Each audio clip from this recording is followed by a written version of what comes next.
All right, y'all, welcome to the show. I got an awesome one for you today. So in just a second, I have what might seriously be Trump's most demented interview yet in his full time on the public scene. So there's a lot to say about that. I'm kind of amazed that nobody's talking about the 25th Amendment at this point, given the clear slippage in his cognitive abilities. So we'll dive into that. We'll also talk about, we have a MAGA politician who is completely and utterly bought by the Israel lobby, and he is now threatening the life of not only all Palestinians, but other Congress people too. And shocking fact here, this has been totally buried by the media. Nobody's talking about it. So I have a lot to say about that. Then we'll get to the head of the LA port is issuing a dire warning of potential economic collapse based on what he's seeing. The war on free speech in this country has officially gone nuclear. We have some updates from Australia's election. Australia's Trump was decimated in an anti-MAGA landslide. There's a segment here which is it should scare everybody who has to hop on a plane, because now we have air traffic controllers coming out and saying, hey dog, don't fly. Don't fly. It's not safe. I'm telling you it's not safe. So we'll dive into that as well. And then later on in the show, Marjorie Taylor Greene turned on Trump. And I got some updates for you about Trump's Gestapo, also known as ICE. They are now trying, or they didn't try, they did it. They actually arrested a woman immediately after she gave birth. It does not get any lower than this stuff, man. So everybody do me a big favor. Please subscribe to the channel. That helps out massively and costs you nothing at all. And of course, much love and appreciation to all of you who support the show on Patreon. Literally could not do without you guys. This is real independent media. You guys fund it from the grassroots. We have your support and we have the default ads on YouTube. I'm very proud of the fact I've never had a conversation with an advertiser in my over a decade of doing this show full time. I've never done an ad read, and you guys make that possible. So again, thank you for all the support. If you'd like to support on Patreon, that link is below. You could also tip with the thanks button on YouTube, or you could sign up for on Substack for Crystal Kyle and Friends. I don't know why I'm blanking on the name of my own show. Crystal Kyle and Friends. And then the other thing is, go subscribe to Corin's World, the YouTube channel, because we are posting Kyle and Corin episodes over there, and we haven't missed a week since we started doing that. And my boy's channel is growing fast. I'm super proud of him. So definitely go sub over there as well. All right, guys, let's go ahead and dive into it. So Kristen Welker was able to get an interview with Donald Trump. And I mean, man, the takeaway from this is nobody has ever lied more than this man lies. That's point number one. Point number two is he's in a hermetically sealed bubble where apparently the only people who are allowed to talk to him, it's not even people, it's one person. It's Stephen Miller, who of course is Trump's Goebbels. And so this interview was wall-to-wall, absolute insanity, and I'm going to walk you through it. So let's start with this one. This is at the beginning. Now, as you're listening to this, I want you to imagine if it was Joe Biden who said the same thing. What would the reaction be? Let's watch. You want to see a deal. I'd like to see it done. I have a little sweet spot in my heart because, as you know, I won young people by 36 points. That's a lot. No Republican ever won young people, and I won it by 36 points, and I focused on TikTok. Okay, let me just pause to point out, that's a lie. He's not messing up. It's not a slip up. It's not an accident. He is lying, and he knows that he's lying. He's been saying this for so long now, and the fact that Kristen Welker didn't check him on it is absolutely embarrassing and humiliating, and it shows that Trump is graded on a curve, and he's held to a lower standard than any other politician. Because the actual number, so there's two different studies that looked at it, or one was an exit poll, the other was a study, but a Tufts University study said that Kamala won the youth vote, which is basically 29 and under. Kamala won that by 4 points. But if you go by the exit polls, she won by anywhere from 11 points to 13 points. In other words, there is no way you can measure it, wherein Trump won the youth vote by 36 points. That's completely and utterly and shamelessly made up. So right off the bat, this is the tone that's set for the rest of the interview. Just a shameless, disgusting, flat-out liar who's going to continue to lie through his teeth relentlessly. Guys, I'm at the point, I don't even know what the value is of interviewing him. I understand he's the president of the United States. I understand he's the most powerful person on earth. I get all of that. But every time he's in front of the camera, it is an absolute tsunami of utter horseshit. What's the point? Especially if you're not going to correct him when he says these things. I'm not done yet. This gets worse. No Republican ever won, young people, and I won it by 36 points, and I focused on TikTok.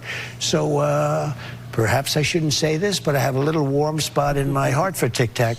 I have a little warm spot in my heart for Tic Tac. He called TikTok Tic Tac. This is not the first time he's called TikTok Tic Tac. He's done it multiple times. Again, if this was Joe Biden, you would have 7 breaking news stories in your face right now explaining how he's not mentally fit, he's got to go, this isn't working out, he hasn't just lost 1 step, he's lost 12 steps. Now it's Trump, and this is not even a blip on the radar. In fact, the only place you're going to hear about this is right here on this show. We will be the only ones talking about this. Because again, he hits you with a tsunami of horse shit, so people have to pick and choose their battles. I don't do that. I don't have to do that. We'll fight all the battles. So apparently, some of these videos did not make it onto TV. So I guess they released an online version and they released a TV version. The TV version was edited. Now, is Trump going to sue because they edited his own interview? Because remember, he sued, what was it, CBS, because they edited a Kamala Harris interview? Are you going to sue now because they edited your interview? By the way they edited this absolutely made him look better. They kept this out of there. Now, maybe they kept this out of there because there's legal liability, because this is such a total fucking lie, but here we go. You know, my 4 years were phenomenal, as you know, the stock market. In fact, even though we had to go through the COVID thing, that horrible situation with COVID, we did numbers, and when I handed it over, the election was rigged, and because of that, we have a lot of problems, by the way. But when I handed it over, what happened? The market was higher than it was previous to COVID coming in. Yeah. Nobody could believe it. The stock market I'm talking about. I don't want to look back, but you did take your case to court about that. Back. You took your case to court about your allegations against the election. Let me ask you, There's no question about it. The election was rigged. The facts are in, and it's still being litigated. Let's go. You did take your case to court more than 60 times and didn't win those cases. I won a lot of court cases. Just to button that up, though, sir. They lost nearly every single court case. There was like 1 or 2 that they won, and the only reason they won it was on like procedural grounds. It had nothing to do with the substance. They lost almost every single of the 60-plus court cases. What are you talking about? How the election worried are you? Are we talking about the election Let's talk about here and now. Let's talk about the here and now. election of 2020? Let's not talk about. Let's talk about here and now. What's the point of this? Why even do this interview? I get it. He's the president, but if every time he sits in front of you, he literally doesn't say a single thing that's true, I don't understand what the point is. Guys, how many times have we gone through this? Rudy Giuliani was running around declaring that the election was fraudulent. Then he got in front of a court and he literally said to the court, we're not alleging fraud. Why? Because when you're in a court, evidence actually matters. Facts actually matter. You can't get away with being a slimy little weasel bullshitter. You also had the Arizona audit. They swore up and down they won Arizona. So Arizona did an audit and they found out not only did Biden win, he ended up winning by more than what we thought he won by on election day. None of this is true. None of this is true. I want to reiterate, what is the fucking point of doing this interview if this is what it's going to be like? I know it sounds like a totally radical idea, but nobody should interview Trump anymore. Nobody should. Why? Why would you do it? Why would you do it? There's no reason to do it. All right, we're about to take a deep dive into the very few wrinkles of his brain, and what you're going to find out for the 400th time is that this guy has absolutely no idea how trade works. You're talking about this transition cost. How long should people expect that transition to last, Mr. President? I can't tell you that. I can tell you that we're making a lot of money. We're doing great. Again, we're losing more than $5 billion a day. $5 billion a day. You don't talk about that. And right now, we're going to be at a point very soon where we're making money every day. Look. How soon? We were losing hundreds of billions of dollars with China. Now we're essentially not doing business with China. Therefore, we're saving hundreds of billions of dollars. Very simple. It is not very simple. He doesn't understand how trade works. He thinks it's zero sum. He thinks if we all spend billions of dollars collectively to buy TVs that are manufactured in China, that they're getting one over on us and they're beating us and we're getting nothing out of that. No, the reality is we get the TVs. He really thinks if you have a trade deficit with another country that they're screwing you over. That is not at all how this works. It's goods and services. You give them cash and you get something material in return. And obviously the people who are buying a TV, they want to buy the TV. And so now he's bragging about basically having a total embargo on China and no trade with China. Well, as you're about to see, and we've been warned about this, very soon, you're going to start seeing empty shelves at Walmart and Target and all these different stores because we do a tremendous amount of trade with China. Now, on the flip side, their exports, I think the U.S. is only, 13% or 14% of their exports? So they can make up for that loss. They can make up for it. Now, us, on the other hand, we're just screwed in a scenario like that. We are largely a consumer economy.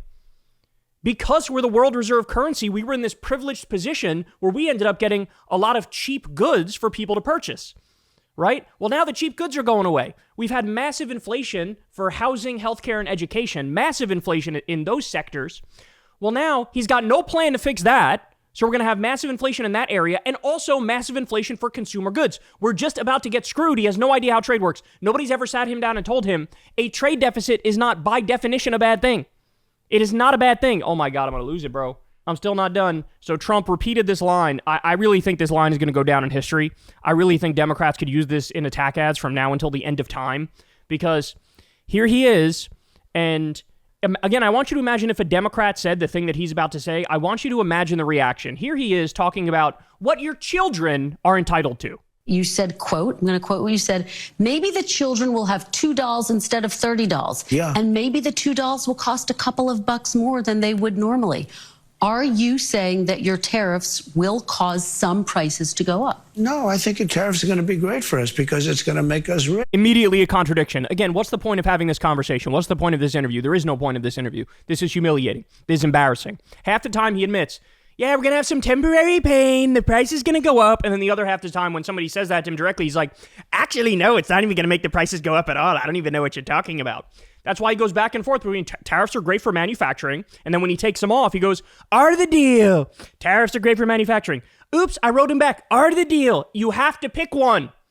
It's like he really is like a toddler because there's no commitment to logic or consistency or reason. He just flip-flops like a fish fresh out of water with every time he opens his mouth. But you said some dolls are going to cost more. Isn't that an acknowledgement that some prices will go up? I don't think a beautiful baby girl that's 11 years old needs to have 30 dolls. I think they can have 3 dolls or 4 dolls. Because what we were doing with China was just unbelievable. We had a trade deficit of hundreds of billions of dollars with China. When you say they could have $3 instead of $30, are you saying Americans could see empty store shelves? No, I'm not saying that. I'm just saying they don't need to have $30. They can have 3. They don't need to have 250 pencils. They can have 5. They don't need to have 250 pencils. They can have 5. They don't need to have $30. They can have 3. Again, imagine Barack Obama said this. Imagine Joe Biden said, if Bernie Sanders said this, the CIA would have cooed him instantly. Instantly. But he says this, casually gets away with it, right? This is an insane thing to say. Because again, the one saving grace of this country for all these years, the one promise of neoliberalism that it delivered is at least you're going to get cheap consumer goods. That was the one thing that Americans could hold on to. This country's being held together with duct tape and bubble gum. That was the one thing that was keeping it together because everything else, housing, healthcare, education, all the necessities, they are super fucking expensive. Now he's destroying that too. He's destroying that too. And yet again, you get the idea that he doesn't know what a trade deficit is. He thinks deficit equals bad. If you think it doesn't get more absurd, holy cow, you got another thing coming. Listen to this one. When does it become the Trump economy? It partially is right now. I think the good parts are the Trump economy and the bad parts are the Biden economy. I think the good parts are the Trump economy and the bad parts are the Biden economy. I'm not sure we've ever had a president with this low of an IQ before. And I mean that. You can go through the history of the United States of America and there's not a single president that has this low of an IQ. To utter those words and not understand how immediately ridiculous you look. So you're going to take credit for the good parts and blame Biden for the bad parts when, by the way, as everybody knows, anybody with a brain, of course, Trump did massive economic changes. He owns all of this. Whatever happens as a result of his drastic actions on using, a national emergency justification, That's on you, dog. Look, at this point, I said it before, I'll say it again. At this point, if you're left supporting him, you own this. You own all of this. You don't get to weasel out of it later and be like, oh yeah, when everything went to shit. Yeah, then I realized it. No, everything's already shit. And that's why his approval rating is collapsing. He's in the 30s now. And I think he'll bottom out maybe around 25, 26%. But how can anybody watch this and go, yeah, it really is a personality cult, really is the way to describe this. There's no other way around it. I mean, they have all other previous principles that the right claimed to have. They are no longer there. They support this guy over Christianity and their religion. They support this guy over Ronald Reagan and his ideology. Like, he is the end-all, be-all. You got some people saying when Trump finally leaves this earth, there will likely be a religion that's created around him. I mean, again, I've never seen anything like it. Could you imagine anybody else uttering those words? The good parts are mine. The bad parts are the other. Like, there's not even an attempt to break it down logically using details. Like, here's why I own the good parts. Here's why they own them. There's none of that because he's coping. This is cope. This is immense cope. All right. Ready? We got more, another tsunami of lies here. Prices are already going up on some popular items. Tires, strollers. This is such a dishonest interview already. Prices are down on groceries. Prices are down for oil. Prices are down for all energy. Prices are down at tremendous numbers for gasoline. And let me tell you, when you have the big thing, what he did, he spent like a stupid person, which he was, but he spent like a very stupid person. And that was bad for inflation. But what really killed us with inflation was the price of energy. It went up to $3.90, even $4, and in California, $5 and $6, right? Okay. I have it down to $1.98 in many states right now. When you go that much lower on energy, which is ahead of my prediction because I really thought I could get it down into the 250s. We have it down at $1.98 in numerous places. That's a total lie. You can go look this up yourself. The lowest average gas price in this country is in the state of Mississippi, and it's $2.66. Hey, oh, everything's going down. All these things are going down. None of that, literally none of that is true. None of that is true. And again, guys, I mean, I know this might come across as tedious, but at the same time, I really feel it in my heart and soul now. Nobody should be interviewing him. There's no reason. If the whole thing is him lying and bullshitting and then being openly fascist, what is the point? There is no point to this. All right. This is one of the things that Trump says all the time, which drives me crazy. The Democrats don't really talk about it. The media doesn't really talk about it because this is absolutely unhinged and psychotic. Here we go. You and I talked, and I asked you if you would rule out military force to take Greenland, and you said no, you don't rule out anything. Would you rule out military force to take Canada? Well, I think we're not going to ever get to that point. It could happen. Something could happen with Greenland. I'll be honest. We need that for national and international security. But not I with think Canada? It's highly unlikely. I don't see it with Canada. I just don't see it. I have to be honest with you. So interesting, backing off of the military threats against Canada. Why is that?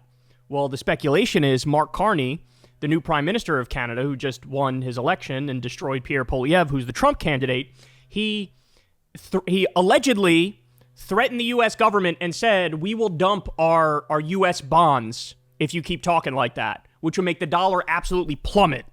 So I view this as further validation of that theory because Trump would not back down unless he felt like the other side had a trump card, no pun intended. And they kind of do. And they kind of do in this scenario. So there's that part. But the Greenland part, you heard him. Imagine any other president saying, maybe I'm not taking out maybe military action in Greenland. Maybe we'll do that. Maybe we'll do that. This is a guy who half the time on the campaign trail pretended like Kamala Harris was a bigger warmonger than him. He would say, Liz Cheney is a disgusting. All she wants to do is shoot people. That's all Kamala Harris is a warmonger. She's just a warmonger. Here he is saying, yeah, maybe I'll invade Greenland and steal it. By the way, when I tell you that there's a certain percentage of TFGs, too far gones, who are in Trump's cult, where do I get those numbers from? I actually used this issue of Greenland because pollsters asked, should the U.S. steal Greenland? The low number was 26%. The high number was 33%. So somewhere in that realm, are the people who will never, under any circumstances, abandon Trump. Because if you can rationalize militarily stealing Greenland, there's like literally no hope for you. There's no string of words I could put together, no matter how convincing and persuasive, to make you go, yeah, you know what? I think you're right. But I still haven't even gotten to the most devastating part of this interview. It speaks for itself. Here we go. Your Secretary of State says everyone who's here, citizens and non-citizens, deserve due process. Do you agree, Mr. President? I don't know. I'm not a lawyer. I don't know. Don't you need to uphold the Constitution of the United States as president? I don't know. I have to respond by saying again, I have brilliant lawyers that work for me, and they are going to obviously follow what the Supreme Court said. So first of all, they didn't do that. It was 9-0 that you have to facilitate the return of Kilmar Abrego Garcia, who's an innocent guy who was incorrectly sent to the slave labor gulag concentration camp in El Salvador. That's point number one. Point number two, he just said, I don't know if we have to follow due process. I don't know if I'm supposed to follow the Constitution. You don't know? Look, everybody needs to understand something. He owns this. He owns all of this. The idea, and I've seen this spread around a lot recently, like, oh, he's just being misled by the people around him and Stephen Miller is lying to him all the time. Look, that's partly true. That's partly true. But you think Donald Trump, a 2-term president of the United States of America, doesn't know that it's his obligation and duty and responsibility to follow the Constitution? Fucking of course he knows that. He's attacked Democrats by saying they don't even believe in the Constitution. They don't even believe in it. And then here he is. This is right up there with when he said we need to terminate all rules, regulations, and articles in the Constitution to get me back in office. That's what remember when he said that after the 2020 election? He's like, look, they stole it, so terminate all rules, regulations, and articles to get me back in power. This is right up there with that. I don't know if I'm supposed to allow people to have due process. I don't know if I'm supposed to follow the Constitution. At this late date, look, if you can't admit that this man is a fascist, you're just a liar, right? It's not even like, at this point, you can innocently believe that. Like, oh, I'm just ignorant, I don't know the specifics, so I don't think he's... No. At this point, there is no excuse. If you don't think he's a fascist, you're just fucking wrong. You're just wrong. You're just lying. You're nefarious. You are nefarious in that scenario. You are evil in that scenario, and you support this. I don't know if I'm supposed to... Oh, you don't know if you're supposed to follow the Constitution. Again, I know I made this point like 7 times in this segment alone. But imagine if it was Joe Biden or Barack Obama or any Democratic president or any Democratic candidate who uttered those words. It would be on Fox News, hair on fire, breaking news coverage for fucking 4 days straight. They would never shut the fuck up about it. They would say, this disqualifies this person from being president of the United States. Here we are with Trump. What does he commit? 30 different crimes per day? Already committed so many impeachable offenses and criminal offenses? And there's not even any chatter of impeachment. This is not something the media talks about all the time. This is not something, not a single Republican has flipped on him to that degree where they say, you know what, I think he's got to go. But here he is, I don't know if I'm supposed to follow due process or the Constitution. You have got to be kidding me. You've got to be kidding me. I got one more for you here. This is, yet again, quiet part out loud. Listen to this. And I want to know what you think about that. Are you comfortable with the country potentially dipping into a recession for a period of time if you are able to achieve your long-term goals? Well, you know, you say some people on Wall Street say, well, I tell you something else. Some people on Wall Street say that we're going to have the greatest economy in history. That's a total lie. I don't know a single person on Wall Street who's saying, not a single person is saying that. Literally all of them are saying, oh, we're cooked. Now, you know what they're saying now? Now they're saying best case scenario is a recession. Best case scenario. Which begs the question, what's worst case? I think we all know what worst case is. And I think we all know that is more likely where we're heading. So that, yet again, flat out lie. There is no reason, there's no point in interviewing this man. Imagine what would happen. He would wilt away and then melt if he doesn't have a camera on him 24/7. Imagine if everybody in the White House press corps said, we're done traveling with you on Air Force One. We don't want to fucking cover your bullshit anymore. We're done even going to the events where the press asks the White House press secretary the questions. We're done with all that. We're going to cover you the way you should have been covered from day one, which is objectively Objectively, not neutral, not like, oh, both sides, and let's talk about both sides and criticize both sides, and aren't they like the same? We're not going to do false equivalence. We're not going to do neutrality. We are going to do objectivity, which is telling the truth no matter what. And if you are telling the truth about this regime, you have to say they are 100% fascist. There's no way around it. No ifs, ands, or buts about it. They lie relentlessly. They are fascist, and they are doing a robber baron coup, and it's the most corrupt regime in American history. And so, guess what? That might require more distance from the press where they can start telling the truth more. Every single one should back out, never interview him again, never talk to him again, and we should immediately start the impeachment proceedings, and we should do a full court press in the media explaining the detailed reasons why this guy can't remain in power. Here he is yet again, lying through his teeth. Oh, no. Some people on Wall Street say, actually, everything's great. Oh, do they? Oh, do they say everything is great? Just like how unemployment is skyrocketing and prices are going up and shelves are about to be fucking empty. By what definition is that great? Why don't you talk about them? Because some people on Wall Street say this is the greatest thing that ever happened. Well, that's what I'm getting at. That's what I'm getting at, though. It's the same question. Yeah, there are many people on Wall Street say this is going to be the greatest windfall ever happened. And that's my question. Remember the this. long term. Yeah. Is it okay in the short term to have a recession? This. Look. Even this question drives me crazy. Like assuming the best possible scenario in order to ask him what's effectively a softball. Oh yeah, even if there is short-term pain, is it worth it in the long run? Well, gee, Kristen Welker, I wonder what he's going to say to that. All right, here we go. One more time. And that's my question. Remember the long term. Yeah. Is it okay in the short term to have a recession? This. Look, everything's okay. What we are, I said, this is a transition period. I think we're going to do fantastic. So he says, yeah, everything's okay. When asked, is it okay to have a recession? Yeah, everything's okay. Any other president, no matter which party they're in, if the United States economy craters and we go into a recession, they spend all day, every day, 24/7, talking to experts, figuring out what's the best path forward. How do we alleviate the pain for the American people? What's our way out of this? How much stimulus do we do, right? What do we do with the tax system? What should the Fed be doing at this moment?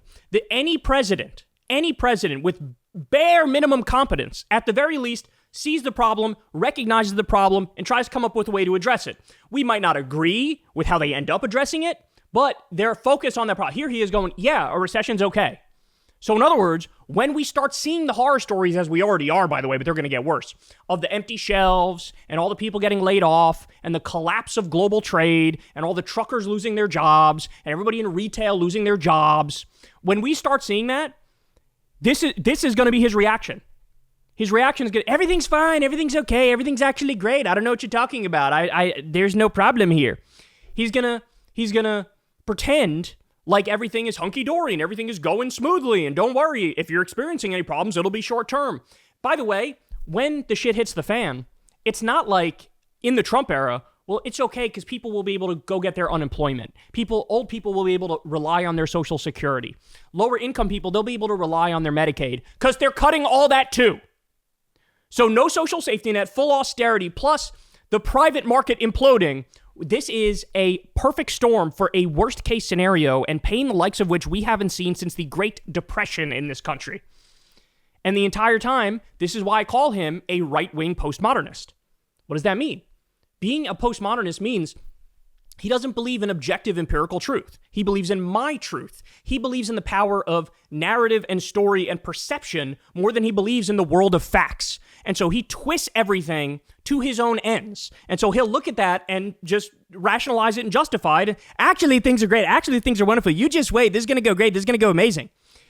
Man, we've never been in a position this bad in modern American history. I can say that for sure. And again, I want to reiterate this point because it's super important. There is no reason to be doing this. There's no reason.